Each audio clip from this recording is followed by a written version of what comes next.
નમસ્કાર દર્શક મિત્રો, આપ જોઈ રહ્યા છો વિક્રમ ન્યૂઝ। હવે જોઈએ અગત્યના સમાચાર। સુરત એજીએસટી પર ગંભીર આરોપ। એજીએસટી જીએસટીના કામો કરવા માટે લાંચ ભીખ માંગે છે। સુરત એજીએસટી પર ગંભીર આરોપ। એસજીએસટી જીએસટીના કામો કરવા માટે લાંચ ભીખ માંગે છે। કેટલાક સમયથી એસજીએસટી હેરાન પરેશાન કરતા હોવાનો સીએ એસોસિએશનનો આરોપ। ઘટનાને લઈ સીએ એસોસિએશન દ્વારા કમિશનર એસજીએસટી, નાણામંત્રી, ગુજરાત રાજ્ય, સીબીએસઆઈ ચેરમેન પત્ર લખવામાં આવ્યો। અગાઉ પણ સીએ એસોસિએશન દ્વારા પત્ર લખી રજૂઆત કરવામાં આવી હતી। રિપોર્ટર નૈતિક રેશમવાળા, અભિક્રાઇમ ન્યૂઝ, સુરત।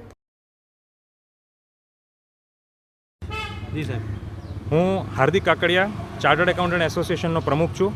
અમે જાન્યુઆરીમાં એક લેટર લખ્યો હતો સ્ટેટ કમિશનર ગુજરાતને, સાથે એ લેટર માર્ક કર્યો હતો નાણામંત્રી ગુજરાત રાજ્ય અને સીબીઆઈસીના ચેરમેનને। હાલ જે 7 મહિના વીતી ગયા ત્યાર સુધીમાં કોઈ પ્રોપર જવાબ આવ્યો નથી। એના કારણે અમે ફરીથી એક ફોલોઅપ લેટર લખ્યો છે, કારણ કે અમને અસ્વસ્થ કરવામાં આવ્યા હતા સ્ટેટ જીએસટી ઓફિસ દ્વારા। કમિશનર સાહેબે એવું કીધું હતું કે આના પર એક્શન ટેકન રિપોર્ટ થશે અને આવશે, તે તમને જણાવશું। આજે આ 7 મહિના વીતી ગયા છતાં પણ ગુજરાત રાજ્યના અમારો જે ત્યારે પણ મુદ્દો હતો એ હતો કે દરેક સિટીની અંદર આ મેટર સોલ્વ થવી જોઈએ, કારણ કે ખાલી સુરતનું હું વાત કરું તો સુરતની અંદર તો બીજા સિટીમાંથી પણ સ્ટાફનું ટ્રાન્સફર થઈને આવતું હોય ત્યારે એ બધી વસ્તુઓ ત્યાંથી દૂષણ લઈને સાથે આવતા હોય, એટલે અમે એ કહેતા હતા કે આખા ગુજરાતમાં વસ્તુ સોલ્વ થવી જોઈએ। હવે વાત એવી આવે છે કે અમારા જે ચાર મુખ્ય મુદ્દાઓ હતા, જીએસટીનું રજિસ્ટ્રેશન છે। રજિસ્ટ્રેશનની અંદર 2 થી 3 હજારનો વ્યવહાર લેવામાં આવે છે, ભીખના સ્વરૂપમાં લેવામાં આવે છે, કારણ કે એ લોકો જ્યારે આપીએ નહીં તો એ મેટરને બગાડી અને આખો ચૂથી નાખે છે। ઉપરાંત જ્યારે એસેસમેન્ટ થતું હોય તો એસેસમેન્ટ વખતે કોઈ પણ મુદ્દો ન હોય તો પણ 15 થી 25 હજાર રૂપિયાનો વ્યવહાર માંગણી કરે છે।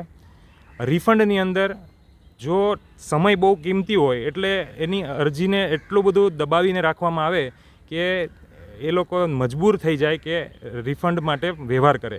1 થી 1.5% વ્યવહાર ચાલે છે। એમાં પણ કહું તો તમને પ્રીમિયમ, સેમી પ્રીમિયમ, પ્રો એવા બધા પ્લાન્સ છે કે જે પ્રમાણે દિવસો પ્રમાણે અરજીઓનો નિકાલ થાય છે। પછી એના ઉપરાંત જે અપીલ્સ છે, અમારી મુખ્ય માંગણી એ છે કે દરેક વસ્તુઓનો એક લિમિટ હોય। 7 વર્ષ થઈ ગયા જીએસટીને, એમ છતાં પણ આજ સુધી અરજીઓનો નિકાલ થયો નથી, હિયરિંગ ચાલુ નથી થઈ, સુનાવણી ચાલુ નથી થઈ। તો આવા મોટા કાયદાને લાવવા પછી કોઈ પણ હજી સુધી સુનાવણી ના થાય, કોઈને પણ તકલીફ હોય તો એ વસ્તુ ગેરવ્યાજબી છે।